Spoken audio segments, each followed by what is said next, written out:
Hola, en esta clase vamos a retomar lo que hicimos en la previa y vamos a profundizar lo que aprendimos sobre límite. Profundizar y darle rigor. Todo lo anterior fue un poco ahí como, bueno, es como si hoy vamos a darle una vuelta de tuerca y vamos a empezar con un repaso de módulo, porque es con el módulo que vamos a alcanzar una definición sólida de límite.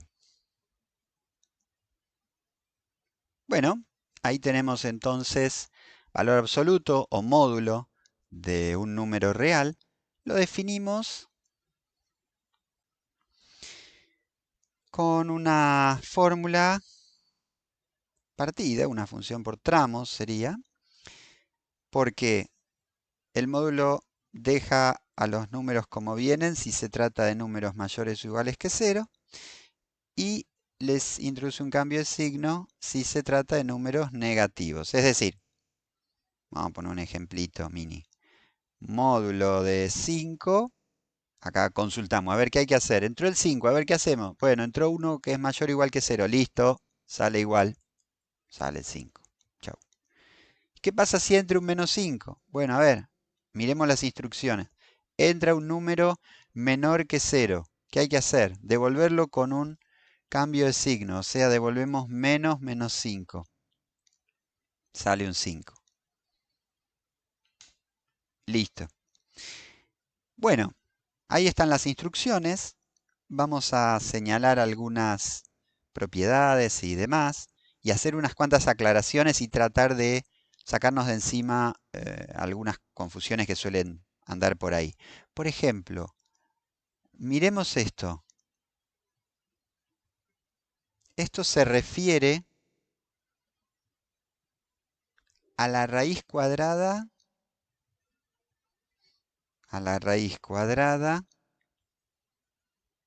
voy a usar el color de la advertencia, positiva. Es decir, raíz de 16 con este signo es 4. Más genéricamente, la raíz de r es un número s tal que s al cuadrado, por supuesto, es r, como 4 al cuadrado es 16 aquí, pero además nos quedamos con el valor s mayor o igual que 0. Ojo con eso. Bueno, vamos a aprovechar que estamos hablando de esto para señalar qué ocurre con esta expresión. La raíz de x al cuadrado. ¿Qué pasa aquí? Vamos a poner un ejemplo en un costado. Raíz de menos 5 al cuadrado. O sea, si x es menos 5. ¿Esto qué quiere decir? Elevar al cuadrado y después tomar la raíz. Ah, sale la raíz positiva. O sea que entró un menos 5 y salió un 5. Para los positivos no hay problema. Pero los negativos como este merecen un poquito de cuidado. Entonces, no sale necesariamente el mismo x. Entra x y sale su valor absoluto. Si entró un x positivo no pasa nada, pero si entró un x negativo sale cambiado de signo. Ojo entonces. Bueno, vamos a escribir algunas propiedades. Empecemos por, bueno, todo lo que diga a continuación eh, se supone que son números, vamos a escribirlo aquí, para todos a, b, x reales, ¿no? Esto, por ejemplo, el módulo del producto, si meditan un poquito sobre la regla de los signos, da lo mismo que hagas el producto y después el módulo, o que primero el módulo y después el producto. Lo mismo podría decirse para el cociente. En este último caso, bueno, con un poco de cuidado para no dividir por cero, que sabemos las nefastas consecuencias que arrastra. Bueno, ¿qué más? Algunas un poquito más delicadas que tienen que ver con la noción de módulo como distancia al origen. Ya para este caso vamos a requerir que sea a un número positivo. Si pensamos al módulo como una distancia al origen, Entonces, vamos a hacer un ejemplito en un costado con un número cualquiera. A ver, pongamos módulo de x igual a 3. Si pensamos al módulo como la distancia al origen, ¿esto qué nos dice? Nos dice, bueno, a ver, ¿cuáles son los números cuya distancia al origen es 3? Bueno, vas a tener al 3 y al menos 3. Y en el caso general, entonces vas a tener que x puede ser menos a o x puede ser a. Fíjense la doble implicación. Acá estoy diciendo, si x es menos a, o bien si x es a, entonces su módulo es a. Todo esto para positivos. Vamos un poquito más lejos con desigualdades. A ver, módulo de x menor que a. Vamos con el ejemplo. En este caso, ¿cómo sería? Módulo de x menor que 3. Entonces te queda los números cuya distancia al origen es menos que 3. Te puedes alejar 3 unidades a derecha del 0, 3 unidades a izquierda del 0. Pero abierto acá, por favor, presten atención a eso. Así que nos quedaría que esto es así. El módulo es menor que a si x está por detrás de a y por delante de menos a. Bueno, hagamos el último que ya es el caso con mayor que a. Veamos cómo sería esto. Subo un poquito. Sería, a ver, voy a estirar un poco para poder poner el menos 3, el 0, el 3. Y ahora, si el módulo es mayor que 3, ¿qué significa? Que la distancia es más que 3. Entonces podés alejarte más que 3 unidades por derecha o podés alejarte más que 3 unidades por izquierda, o sea, por detrás del menos 3. Entonces sería números menores que menos a o bien números mayores que a en el caso general. Bueno, y ya que estamos hablando de esto, podríamos decir, vamos a ponerlo como una definición, no como una propiedad. Ahí vamos a poner una definición de distancia entre dos números cualesquiera. Si nos imaginamos la recta numérica, tenemos los números a y b. La distancia entre los números a y b es el módulo de la resta. Ya he hablado de esto. Si prefieren pueden usar el otro orden, ¿no? Porque si cambias el orden en el que restás, tenés un cambio de signo, pero eso te lo va a matar el módulo después. Así que la idea entonces es ver, bueno, es esa definición de distancia, supongo que es muy aceptable intuitivamente. Te fijas cuánto hay desde A hasta B y tomás módulo por si llegara a quedar con el signo cambiado. Voy a presentar por último en este repasito del módulo la desigualdad triangular válida para todos A y B en R. Y es la siguiente. El módulo de la suma es menor o igual que la suma de los módulos. A ver, vamos a hacer un par de ejemplitos acá en un costado. Si ponemos, por ejemplo, 5 y 6, o sea, si ponemos positivos, 5 más 6 es menor o igual que módulo de 5 más módulo de 6. Y en este caso es medio pavote porque son todos positivos, acá no pasa nada raro. 11 es menor o igual que 11. Bueno, listo. ¿Dónde empieza lo delicado? Y cuando se mezclan. A ver. Fíjense que incluso el caso de ambos negativos se reduce al anterior, ¿no? Porque si tenés la suma de negativos te va a quedar menos 11, pero en módulo llegas a lo mismo. 11 menor o igual que 11, trivialmente cierto. Bueno, estos son los casos sin mucha pimienta. Vamos a ver el caso delicado.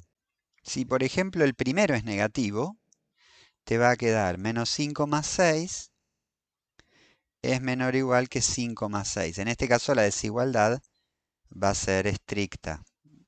Bueno, se cumple igual en el sentido amplio. Vamos a dar una demostración. No es muy extensa, no se me asusten. Así que lo demostramos. Miren, la demostración en el caso general es la siguiente. Se basa, por supuesto, en propiedades del módulo.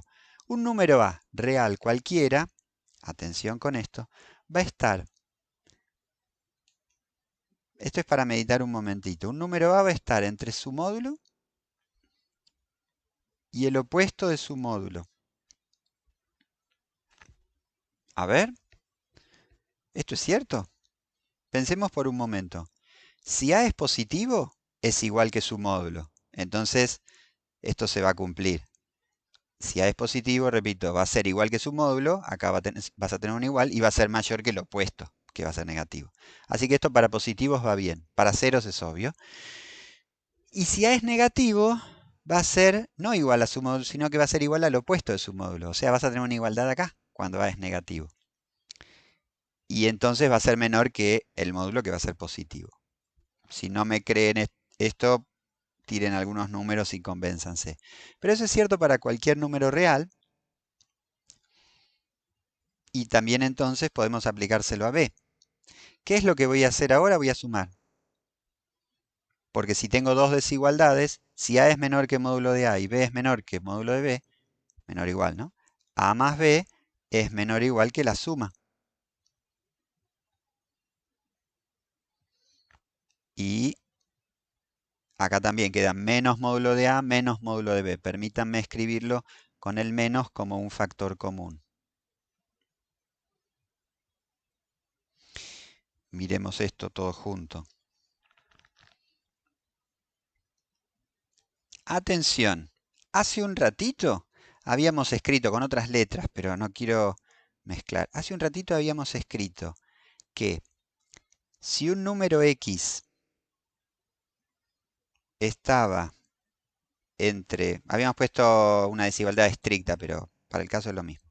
Habíamos puesto esto. Si un número X está entre un número, déjenme escribir, un número I y su opuesto, eso significa que el módulo de ese número X es menor o igual que I, asumiendo que esto es una cantidad positiva, ¿no? Lo escribimos con otras letras, pero el concepto era ese, ¿no? Si la distancia de X al origen es menor o igual que I, es porque X está entre I y menos I. ¿Está bien? Entonces, enfoquémonos en esto y veamos cómo se aplica. ¿Quién cumple cada rol? Estamos frente a esa misma estructura. Fíjense, el rol de X es para A más B y el rol de Y es para esta suma de módulos. Entonces estoy diciendo, acá hay una cosa que está entre una cantidad y su opuesto. Ah, qué bien. Bueno, entonces el módulo de esta cosa es menor o igual que esa cantidad de la que hablábamos. Insisto, A más B tiene el rol de X y módulo de A más módulo de B tiene el rol de Y. Esa última dolió un poco. Bueno, piénsenla.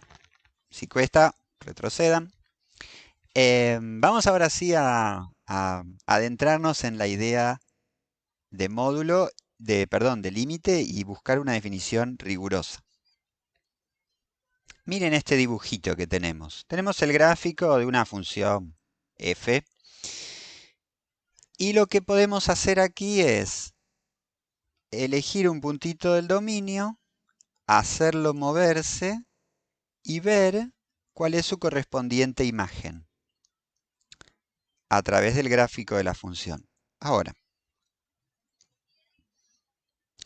¿qué se puede hacer? Recordemos lo que habíamos hablado sobre el límite. Habíamos dicho que A medida que x se acerca al punto, evidentemente vamos a tender a medida que x se acerca a, las imágenes de x se acercan al límite L. Pero ¿cuánto se acercan? ¿Cómo? Bueno, todo eso es medio impreciso. Entonces, bueno, y lo que vamos a hacer es tratar de darle precisión a esas nociones un poco vagas, difusas. ¿Cómo lo vamos a lograr? Miren, vamos a armar un entorno simétrico con respecto a este supuesto límite L. Y vamos a armar un entorno reducido alrededor del punto A. Noten que es reducido, como veníamos diciendo, no evaluamos la función en el punto A cuando calculamos límites, sino que lo hacemos cerca. Miren, yo voy a ir reduciendo estos entornos y la definición de límite lo que va a decir es, mira, para que podamos hablar en serio de que hay límite, vos tendrías que poder garantizar que para cualquier epsilon, fíjense que este es un entorno de radio epsilon. Acá estamos en L, acá estamos en L más epsilon, acá en L menos epsilon. Para cualquier entorno de radio epsilon, hay que poder encontrar un entorno reducido de radio delta, de manera tal que, si vos elegís puntos en ese entorno reducido, las imágenes quedan en el entorno de radio epsilon.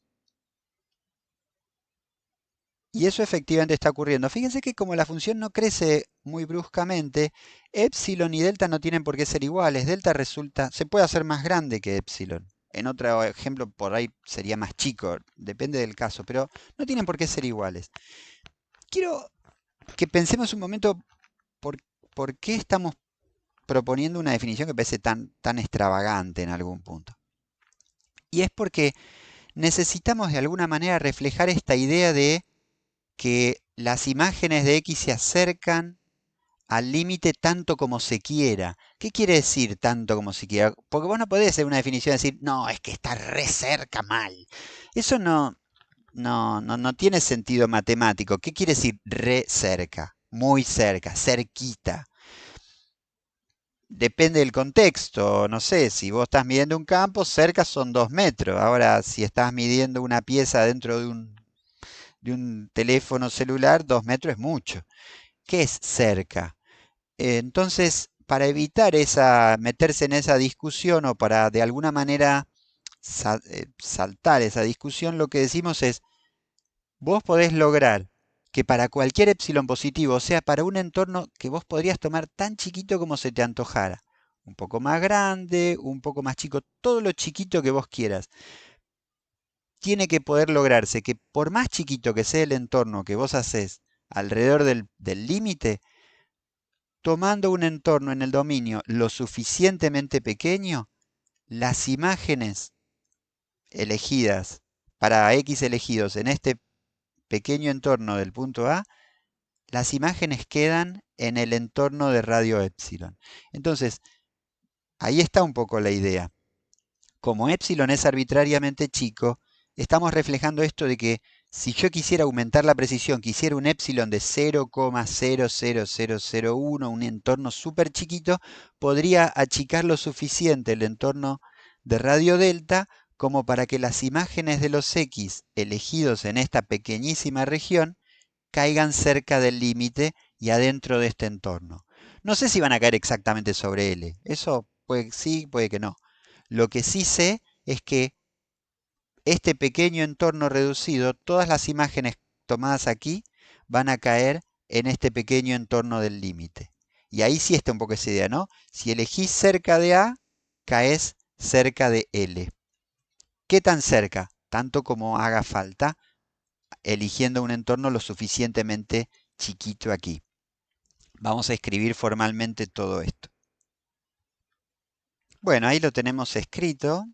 Vamos a leerlo con un poquito de paciencia.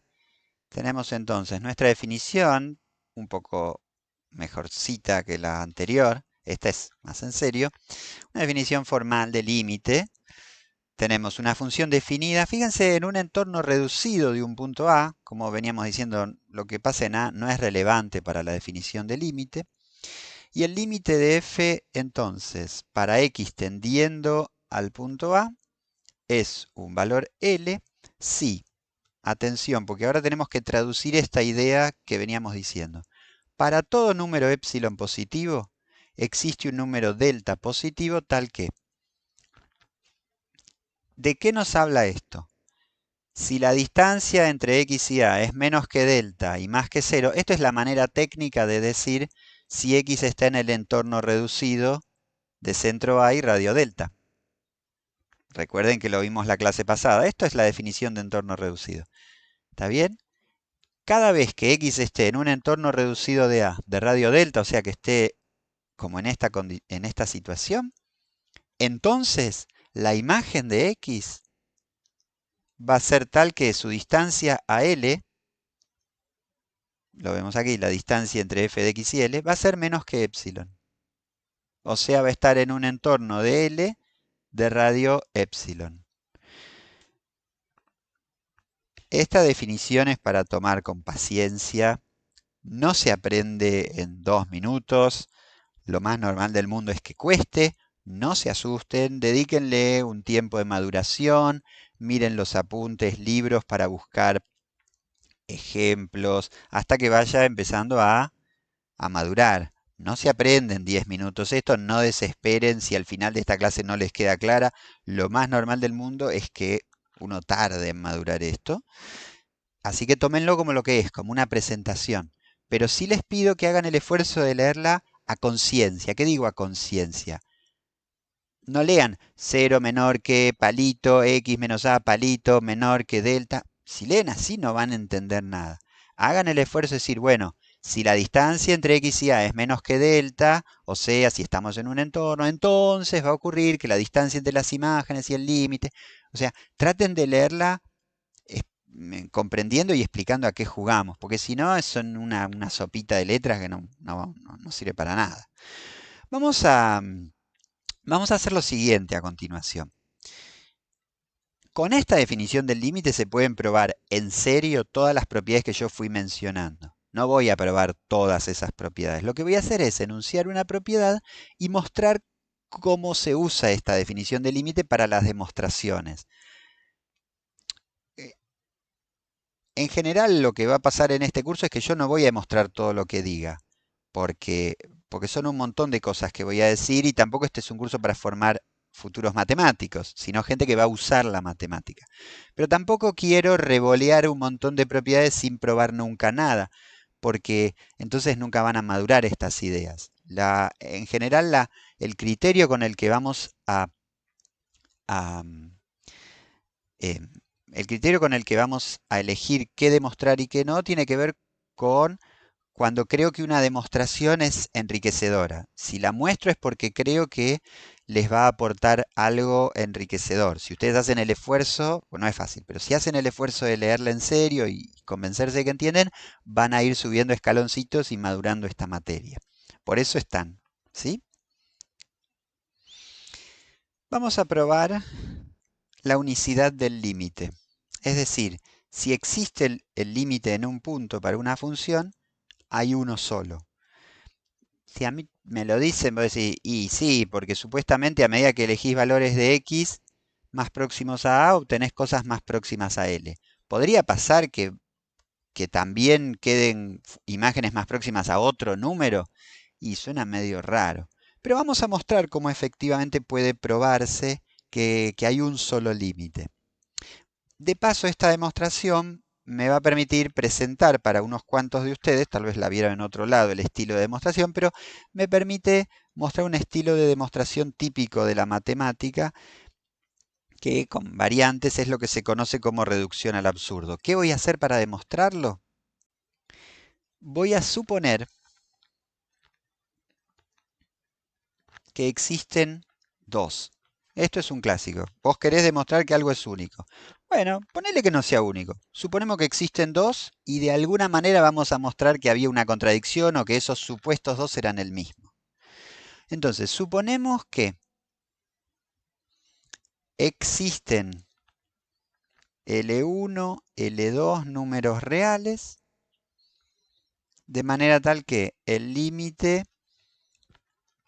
para x tendiendo a de f de x es L1 y también el límite para x tendiendo a de f de x es L2.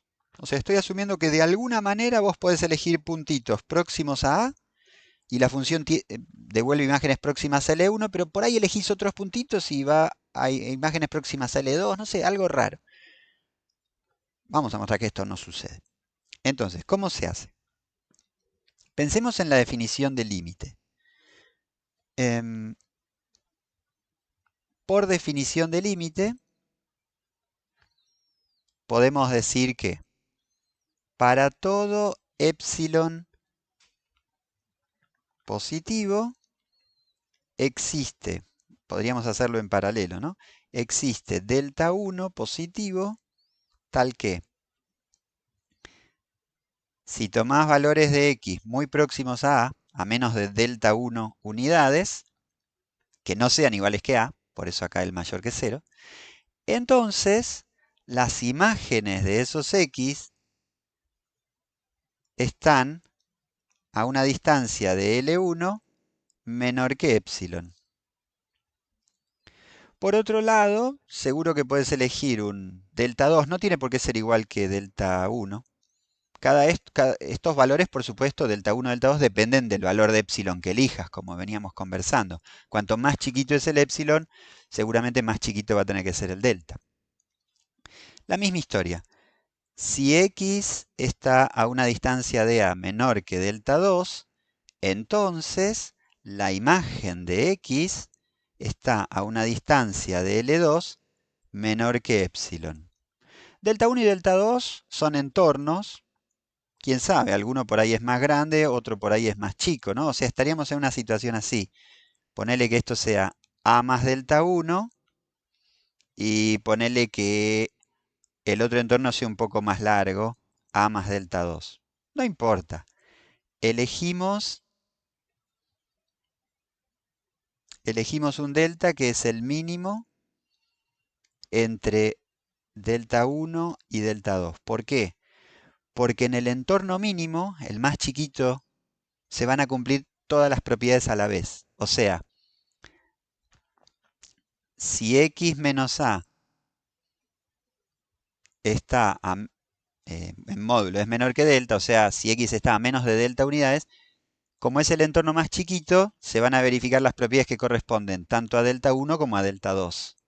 Esto es, que vas a tener que la distancia de f de x a L1 es menor que epsilon y la distancia de f a L2 es menor que epsilon.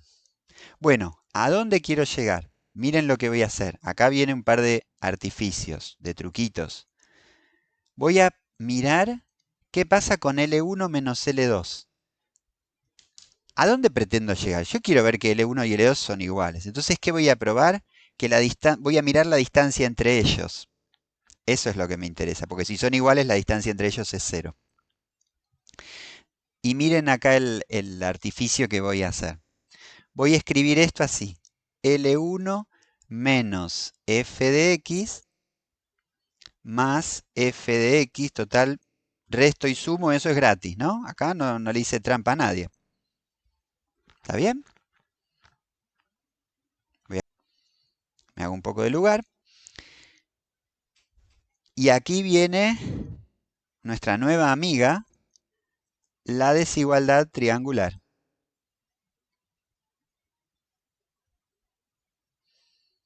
Porque acá vamos a pensar en esto como un término y en esto como otro término. Entonces, es el módulo de la suma de estas dos cantidades azules, por así decir. Entonces puedo decir, módulo de la suma es menor que suma de los módulos.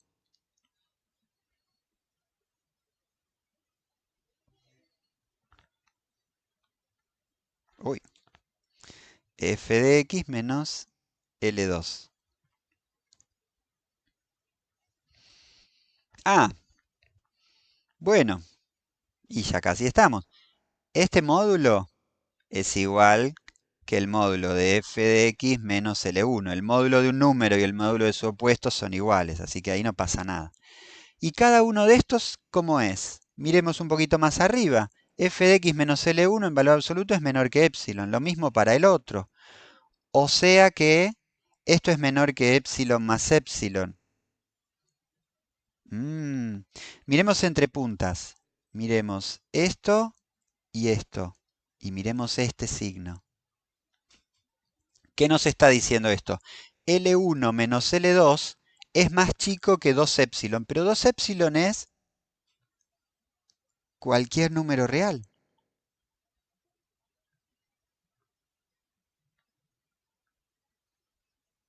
Porque epsilon es cualquier número real positivo, ¿no? Ahora, si esta cantidad, L1 menos L2, puede hacerse más chica que cualquier número positivo, por pequeñito que sea, entonces lo que te queda es que L1 menos L2 tiene que ser 0, no puede ser positivo. L1 menos L2 es 0. O si preferís, L1 es L2. Este es el estilo, no voy a insistir mucho, pero tómense la molestia de recorrerla despacito, pensarla.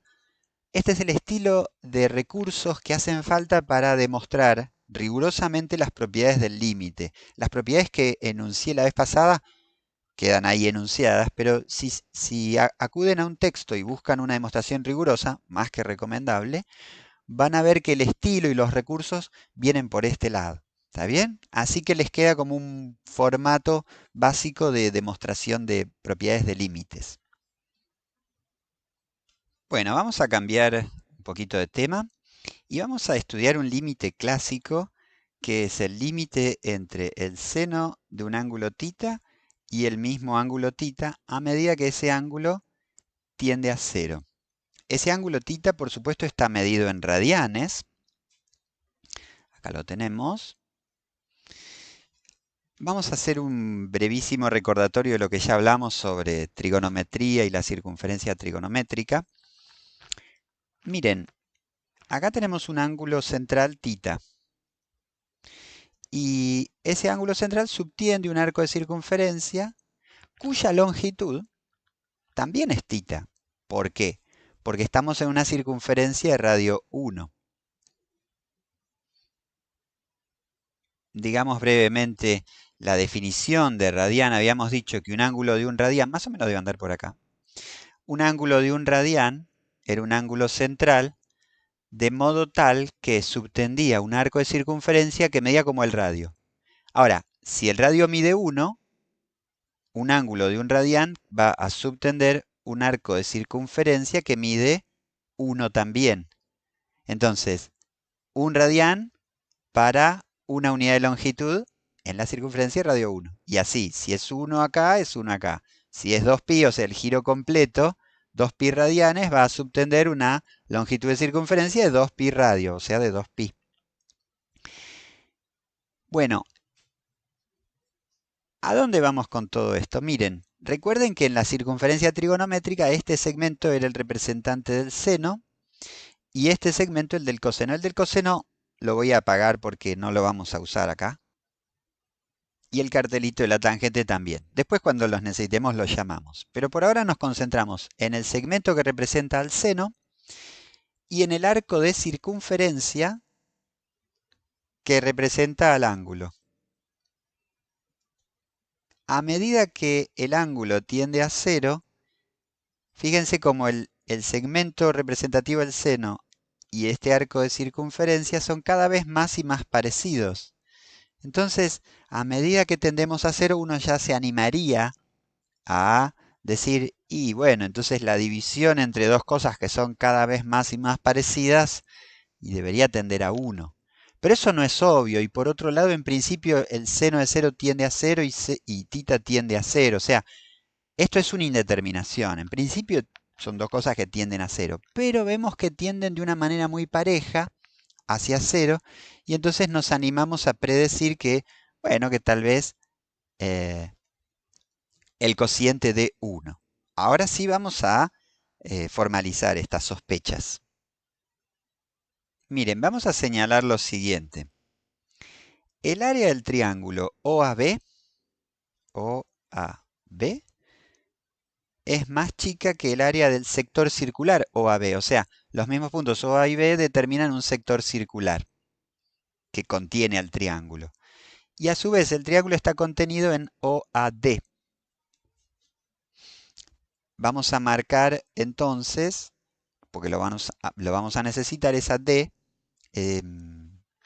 la tangente. Ahí está entonces el segmento representativo de la tangente, ya lo habíamos explicado en su momento, pero bueno, lo podemos decir una vez más. La tangente del ángulo θ es igual a el cociente entre BC y CO, pero ese cociente es igual que el de AD y AO. Como AO mide 1, bueno, queda esto como segmento representativo de la tangente, el opuesto sobre el adyacente de θ.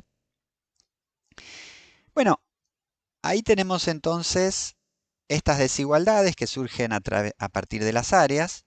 Una cosa que merece aclararse es el área del sector circular.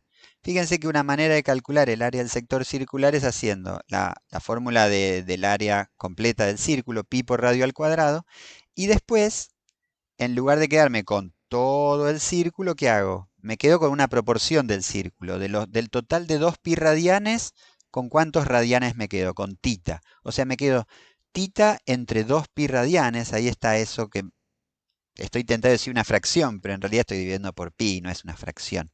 Pero es una proporción que me dice del total de 2 pi radianes con cuántos me quedo. Y si hacen las cancelaciones y ponen r igual a 1, va a quedar θ sobre 2. Entonces, el área del triángulo OAB, ¿cómo se va a calcular?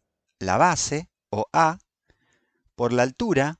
¿Cómo sale la altura? Y con un poquito de trigonometría. La altura no es ni más ni menos que el seno de θ. Este segmento es la altura del triángulo OAB. Después dijimos que el sector circular era θ sobre 2 y por último, el tercer término de esta desigualdad, bueno, tiene área del OAD, sería base OA por altura. En este caso la altura es la tangente de θ, siempre sobre 2. Así que ahí ya tenemos unas desigualdades que vamos a explotar ahora. Miren, los numeritos 2 que dividen se cancelan. El OA mide 1. Chau. Nos queda esta desigualdad simplificada. Seno de θ es menor o igual que θ y es menor o igual que la tangente de θ. Bien. Si miro los dos primeros términos de esta inecuación, puedo escribir que el seno de θ dividido θ es menor o igual que 1. Puedo dividir por θ porque es positivo. Eso es una aclaración importante. Toda la demostración que yo hago es para θ positivo.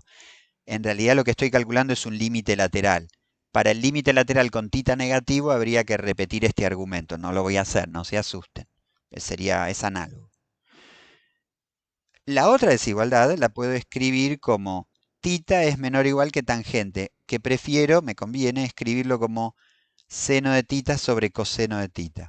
Y llego, también despejando, a que el coseno de θ es menor o igual que el seno de θ sobre θ. Vamos a juntar todos los ingredientes. Bueno, fíjense, de la primera desigualdad tenemos seno de θ sobre θ es menor o igual que 1 y la segunda coseno de θ es menor o igual que el seno de θ sobre θ. Bueno, ¿y cómo se termina esto? Tenemos una función atrapada entre dos funciones, pero hay una que tiende a 1 sin más vueltas, es una constante. Y el coseno de θ, bueno, a medida que el ángulo tiende a 0, el coseno tiende a 1, o sea que seno de θ sobre θ está atrapada entre dos funciones que tienden a 1 cuando el ángulo tiende a 0. Según el lema del sándwich, entonces seno de θ sobre θ tiende a 1. Ahí está entonces la conclusión de la demostración de esta propiedad con la que vamos a convivir un buen rato. Bien, avancemos. Bueno, vamos a incorporar otro concepto a este curso, que es el de límites infinitos. Voy a hacer un gráfico muy garabato, porque me interesa simplemente destacar lo que está sucediendo, no la precisión del dibujo. Miren esta función definida para reales salvo el 0, que consiste en hacer 1 dividido el cuadrado de x. Hagamos miremos un poquito qué sucede con las imágenes. A ver, por ejemplo, yo digo, f de 1 es 1 dividido 1 al cuadrado. Bueno, este es fácil. F de 2, 1 dividido 2 al cuadrado. Un cuarto. Me interesa ver qué pasa cerca del puntito en el que no está definida la función, cerca del 0.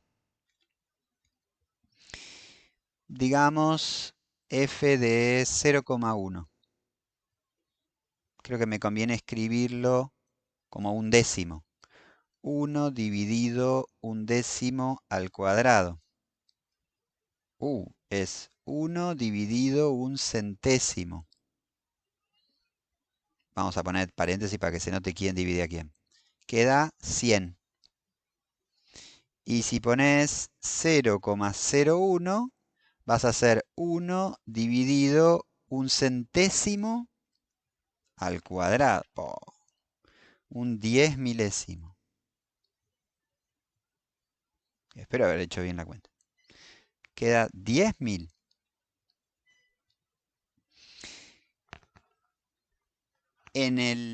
Para los x negativos, bueno, acá es una función par, ¿no? Si pones x o pones el opuesto, te da lo mismo. Así que el gráfico va a tener simetría con respecto al eje vertical. Lo que me interesa sin ninguna pretensión en realidad, es destacar que a medida que elegís, vamos a hacerlo al revés para dar esa idea que quiero transmitir. A medida que elegís valores de x más próximos al origen, las imágenes se hacen más y más grandes. De hecho, se pueden hacer arbitrariamente grandes, o sea, poniendo aquí un número lo suficientemente próximo al 0, la imagen podría superar a cualquier número positivo que vos eligieras. Y esa es un poco la idea con la que vamos a definir este nuevo concepto, que es el de límite infinito. El límite para x tendiendo a 0 de esta función es infinito. En particular podríamos destacar que es más infinito. Ojo, que esto no es un número. Lo que esta notación representa es que a medida que te acercas al 0, los valores de la función se hacen arbitrariamente grandes. O sea, podrían superar cualquier número, por grande que sea, que imagines, se puede superar eligiendo un x lo suficientemente próximo al 0. Y es con esa idea que vamos a definir esta clase de límites. Bueno, ahí lo anoté. Una función definida en un entorno reducido de un punto A, como aquí, ¿no? En 0 no está definida, pero sí en un entorno del 0. El límite para x tendiendo a ese punto de la función se dice que es más infinito cuando los valores de f se hacen arbitrariamente grandes, tan grandes como se quiera, tomando valores de x que no sean el punto al que tendemos, pero suficientemente próximos. Fíjense que volví a una definición medio cuentito. No voy a escribir la definición completamente formal, la pueden buscar en los textos, pero no quiero agobiarlos con eso por ahora. Tratemos de quedarnos con este concepto. La recta a la que parece pegarse el gráfico de la función se llama asíntota vertical. Cuando encontramos situaciones como esta, vamos a decir que esa recta es una asíntota vertical de la función. Vamos a escribir eso. Bueno, ahí está entonces una definición de asíntota vertical para una recta de ecuación x igual a, como hace un ratito era x igual a 0. Bueno, una recta con esa ecuación es una asíntota vertical si se verifica al menos uno de los límites. ¿Por qué al menos uno? Y porque podrían haber unas cuantas variantes, las garabateo así nomás, pero podría ocurrir, por ejemplo, a ver, algo así. Digamos que esto sea a esta es la recta de ecuación x igual a a, podrías tener que el gráfico, no sé, tendés a a y, y tiende a menos infinito. Se imaginarán que la definición para f tendiendo a menos infinito es como la que hicimos hace un ratito, adaptando lo que corresponda. También podría ocurrir que solamente se produzca la asíntota a través de un límite lateral y que con el otro, y que, no sé, para mayores que a esté bien definida la función o ni siquiera esté definida o quién sabe qué. Entonces también se contempla la posibilidad de que se llegue a una asíntota a través de límites laterales. Me quedé pensando mientras hablaba, si fui del todo prolijo. Voy a hacer una mini corrección, no creo que les preocupe demasiado, pero para aliviar mi conciencia, vamos a hablar de una asíntota vertical de la curva dada, o sea, es una asíntota vertical del gráfico de la función, que es una curva y igual a f de x. Sutil, pero bueno, por ahí lo quieren pensar un momentito. No voy a insistir con esto. Hace un ratito hablábamos de el límite que se produce cuando x tiende, bueno, a cero y vemos que obtenemos valores arbitrariamente grandes. ¿Qué pasa, por el contrario, si x tiende a un número grande con esta misma función? Digamos, si x es 10, te va a quedar 1 sobre 10 al cuadrado, un centésimo. O si se prefiere, 0,01. Pongamos uno más. Si x es 100, te va a quedar 1 sobre 100 al cuadrado, un 10 milésimo, re chiquito. Entonces, lo que va a ocurrir es que a medida que nos alejemos con las x, las imágenes van a ir volviéndose arbitrariamente pequeñas y más próximas a cero, con lo cual estamos acercándonos a otra manera de calcular un límite infinito. En este sentido, en el sentido de que nos alejamos, tomamos valores grandes de la x, grandes en valor absoluto, pueden ser muy positivos, muy negativos. Tomamos valores grandes de la x y vemos qué ocurre con la función. En este caso vemos que para valores grandes de la x, la función se hace arbitrariamente próxima a cero. No va a ser cero porque 1 dividido un número positivo es positivo. Pero, insisto, cuanto más grande sea x, más grande es el divisor, más chiquito es el resultado y podés hacer entonces que f sea tan próxima a cero como se te dé la gana con un x lo suficientemente avanzado. Vamos a escribir entonces otra definición de límite. En este caso vamos a decir que el límite para x tendiendo a infinito, por ejemplo a más infinito, de f de x es 0. En este caso también si tendés a menos infinito, el límite es 0. Ahí vamos con una definición general.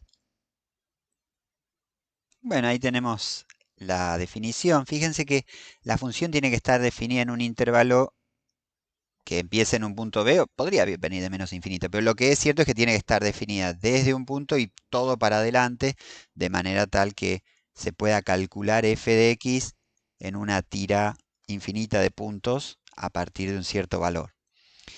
Y entonces, el límite para x tendiendo a infinito es L cuando los valores de x se hacen arbitrariamente próximos a L. En nuestro ejemplo, los valores de L, los valores de x se, se agrandaban y los resultados tendían a cero. Bueno, así que ahí está nuestra definición.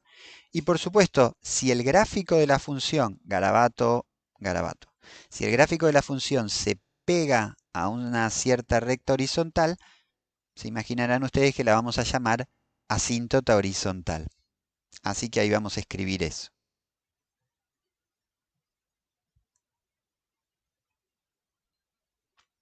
Bueno, ahí está previsiblemente la definición de asíntota horizontal para la curva gráfico de la función. Es que ya sea que vayas hacia más infinito o hacia menos infinito, el gráfico de la función se pegue a la recta y igual a L, que va a la recta de ecuación y igual a L. En nuestro ejemplo era y igual a 0. En ese caso se dice asíntota horizontal. Aprovecho para hacer una aclaración, y es que estas definiciones de asíntota en ningún lado dicen que la curva gráfico no toca a la asíntota. Esto, por ejemplo, es el gráfico de una función que tiene por asíntota a la recta y igual a 0. Esta es la asíntota horizontal. Y toca infinitas veces. Así que por favor, no confundan eso. Es cierto que por lo general los gráficos que estudiamos son de funciones que se acercan a la asíntota y no la tocan. Pero si releen las definiciones con cuidado, en ningún lugar habla de eso. Así que no se inventen definiciones que no son. Ojo con esto. Bueno, miren lo que grafiqué. Grafiqué la función x cuadrado menos 4 sobre x. Hay una cosa que supongo que ya podemos tener con cierta claridad, y es que esta función, cuando x tiende a 0, tiende a infinito. Pensemos un momentito. Si x es parecido a 0, este término x cuadrado mucho no importa y te queda algo que se parece a menos 4 dividido algo que se parece a 0. O sea que tiende a infinito. En particular, si x es positivo, tendemos a algo que se parece a menos 4 dividido 0, 0 positivo, un pelito más adelante que el 0, y entonces tiende a menos infinito. Si te acercás entonces por derecha al 0, tendés a menos infinito. Si te acercás por izquierda al 0, ¿qué pasa? Tenés algo que se parece a menos 4 dividido por algo negativo, chiquito. Regla de los signos mediante, tendés a positivo infinito. Entonces, primera observación, hay una asíntota vertical de ecuación x igual a 0. La vamos a pintar de color para que se destaque. Pic. Bueno, ahí tenés. Ahora, este gráfico tiene otra cosa notable, porque hasta ahora hablamos de asíntota vertical, horizontal, y es de imaginar que también puede haber situaciones intermedias, que el gráfico de la función se pegue a alguna recta oblicua, o sea que haya asíntotas oblicuas. De hecho, esta función, vemos que si x tiende a infinito, la función tiende a infinito. No voy a escribir formalmente la definición de eso, pero supongo me van a creer. Para x grande, la función se hace más y más grande. Eso ocurre porque el cuadrado crece más rápido que la x. Imaginen que si ponen, por ejemplo, x igual a 10, ¿qué te va a quedar? 10 al cuadrado menos 4 dividido x. Queda esto. Ahora, si ponen, digamos, 100, vamos a poner así. Me lo tiré en fracción. Si ponen 100, va a quedar un número enorme. ¿Por qué? Porque 100 al cuadrado es 10.000. 10.000 dividido 100, o sea, el cuadrado crece mucho más rápido y por lo tanto esta división tiende a infinito. Pero no tiende a infinito de cualquier manera, sino que tiende y lo hace pareciéndose mucho a una recta. ¿A qué recta? A ver si podemos hacer alguna cuentita aparte y decir a qué recta se va a parecer. Bueno, ahí tenemos la fórmula y permítanme tocar un poco la expresión a ver si podemos llegar a alguna idea sobre esto. Miren, total acá x es distinto de 0, entonces separo en términos y voy a escribir x menos 4 sobre x. Y acá es que notamos que este término a la larga va a ser irrelevante, es decir, tiende a 0 ¿cuándo? Cuando x tiende a más o menos infinito. Entonces, ¿qué podemos decir? Podríamos escribir medio informalmente que para x, comillas, grande, f de x se parece a x, porque estoy descartando el segundo término. Este término lo tiro, digo, bueno, si x es grande, esto no tiene mucha importancia, y la función se parece a x. Vamos a verlo en el gráfico. Voy a cargar entonces la recta de ecuación y igual a x. Y fíjense cómo efectivamente el gráfico de la función se pega a la recta y igual a x. Esa recta y igual a x es la asíntota horizontal. Para darnos una definición de asíntota horizontal, lo que vamos a hacer es esto, miren. Empiezo por el ejemplo y después lo generalizo. Límite, venía con mucho límite en cero. Límite para x tendiendo a infinito de f de x menos x. Vamos a calcular este límite. Miren, es límite para x tendiendo a infinito de x cuadrado menos 4 sobre x menos x. Un poquito de manejo algebraico me lleva a x cuadrado menos 4x, saco un denominador común x, ¿y esto a dónde me trae? A límite para x tendiendo a infinito de menos 4 sobre x. Ya con este conversamos hace un rato. Esto tiende a 0. ¿Cuál es la idea entonces? Que la diferencia entre la función f y esta función lineal y igual a x se hace 0. A la larga, para x grande, esta diferencia se hace 0. Y esa va a ser la idea con la que vamos a definir asíntota oblicua. Es decir, una asíntota oblicua va a ser una recta a la que la función se va pegando y por lo tanto para x grande la diferencia entre la función y la recta tiende a 0. Ahí va nuestra definición. Bueno, ahí está entonces nuestra definición de asíntota oblicua para una recta de ecuación y igual a mx más b, lo más general que podemos armar. Entonces va a ser asíntota oblicua si la diferencia entre la función y la fórmula de esta función lineal tiende a 0 a medida que x se va hacia infinito. Por supuesto, también podríamos armar otra definición y poner x tendiendo a menos infinito y sería una asíntota oblicua en el otro sentido. En el ejemplo que mostramos era asíntota oblicua en ambos sentidos. Bueno, creo que ha sido suficiente por hoy. Hay mucho para repensar, digerir y demás. Así que basta. La cortamos acá, después seguimos la próxima. Chau, chau.